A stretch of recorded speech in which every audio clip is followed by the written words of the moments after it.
সুপ্রিয় দর্শক, স্বাগত আমাদের নিয়মিত সাপ্তাহিক আয়োজন চায়না বুলেটিনে। আপনারা জানেন, চীন সম্পর্কিত গুরুত্বপূর্ণ খবরাখবর নিয়ে সাজানো আমাদের এই অনুষ্ঠান।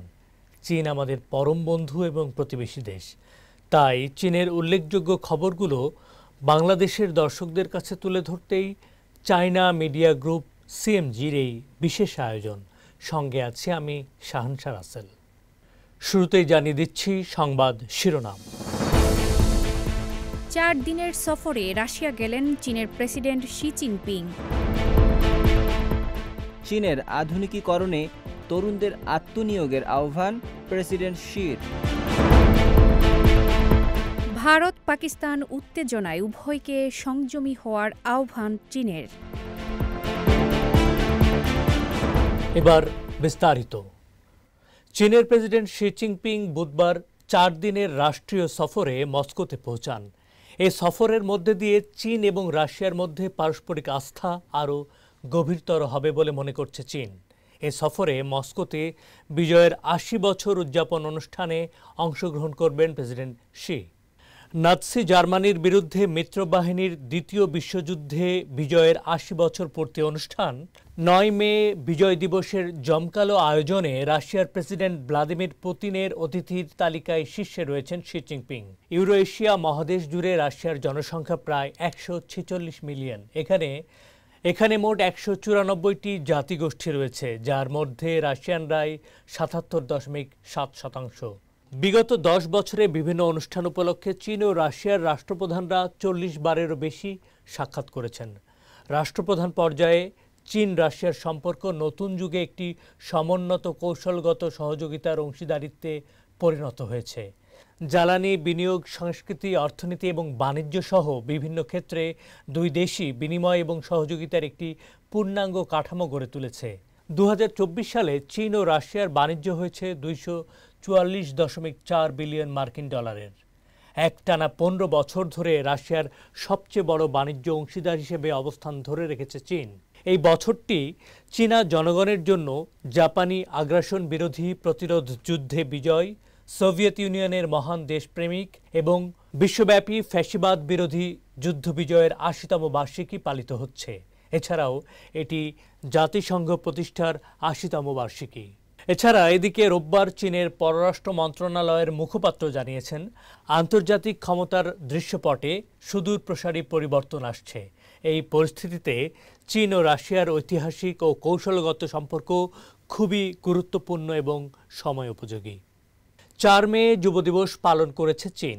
দেশের উন্নয়ন অভিযানে তরুণদের আত্ম উৎসর্গ করার আহ্বান জানিয়েছেন চীনের প্রেসিডেন্ট এবং দেশটির কমিউনিস্ট পার্টির কেন্দ্রীয় কমিটির সাধারণ সম্পাদক এবং কেন্দ্রীয় সামরিক কমিশনের চেয়ারম্যান শি জিনপিং। দেশ ও জাতির সেবায় আত্মনিয়োগের মাধ্যমে যুব সমাজ যেন দৃশ্যমান অবদান রাখে, এমনটাই প্রত্যাশা করেন তিনি। রোববার উত্তর পশ্চিম চীনের শিনচিয়াং উইগুর স্বায়ত্তশাসিত অঞ্চলের একটি প্রত্যন্ত সীমান্ত স্কুলে কর্মরত স্বেচ্ছাসেবক শিক্ষকদের উদ্দেশ্যে লেখা চিঠিতে শি জিনপিং এই আহ্বান জানিয়েছেন। 4 মে দেশ জুড়ে তারুণ্যের উৎসব। যুব দিবসের শুভেচ্ছা জানিয়ে শি জিনপিং যুব সমাজের অবদানের জন্য উচ্চ প্রশংসা করেন। চিঠিতে তিনি বলেন, বছরের পর বছর ধরে দেশের পশ্চিমাঞ্চল এবং গ্রামীণ এলাকায় আরও বেশি সংখ্যক তরুণ স্বেচ্ছাসেবক হিসেবে কাজ করার সিদ্ধান্ত নিয়েছে, যা তাদের নিষ্ঠা, দায়িত্ববোধ এবং একই সাথে দেশপ্রেমের চেতনা প্রদর্শন করে। তরুণদের আদর্শ এবং বিশ্বাসে অটল থেকে দেশ রক্ষায় সচেষ্ট থাকার আহ্বান জানান তিনি। পাশাপাশি কারিগরি দক্ষতার বিকাশ এবং চীনা আধুনিকরণে অবদান রাখার জন্য কঠোর পরিশ্রম করার তাগিদ দেন তিনি।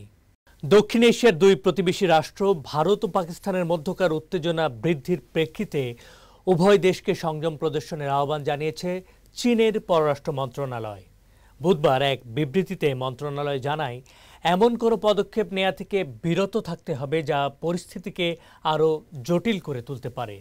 বুধবার ভোরে ভারত পাকিস্তানের ভেতরের কয়েকটি লক্ষ্যবস্তুতে সামরিক হামলা চালায়, যার জবাবে পাকিস্তানও শক্ত প্রতিক্রিয়া জানায়।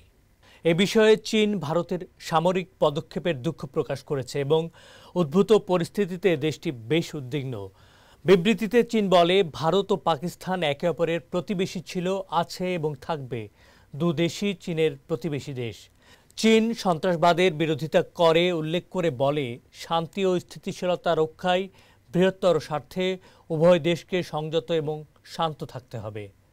বুধবার ভোররাতে ভারতের ছোড়া ক্ষেপণাস্ত্র হামলায় পাকিস্তানের 6টি এলাকায় অসংখ্য বেসামরিক নাগরিক নিহত হয়েছেন, যাদের মধ্যে একজন শিশুও রয়েছে। আহত রয়েছেন অন্তত 35 জনেরও বেশি। আইএসপিআরের মহাপরিচালক বলেন, ভারত 6টি বেসামরিক স্থানে মোট 24টি হামলা চালিয়েছে। এ হামলায় 4টি মসজিদ সম্পূর্ণ ধ্বংস হয়ে গেছে। পাশাপাশি বেশ কয়েকটি বাড়িঘর ও একটি হাসপাতাল গুরুতরভাবে ক্ষতিগ্রস্ত হয়েছে। এদিকে সার্বভৌমত্ব ও নিরাপত্তা রক্ষায় পাকিস্তানকে সমর্থন করবে চীন। পাকিস্তানের উপপ্রধানমন্ত্রী ইসহাক দারের সাথে ফোনালাপে গেল সপ্তাহে চীনের পররাষ্ট্রমন্ত্রী ওয়াং ই একথা বলেন। দুদেশের মধ্যে উত্তেজনা আঞ্চলিক শান্তি এবং স্থিতিশীলতার জন্য ক্ষতিকর, তাই উভয় পক্ষকে সংযত থেকে উত্তেজনা কমাতে একসঙ্গে কাজ করার আহ্বান জানান তিনি।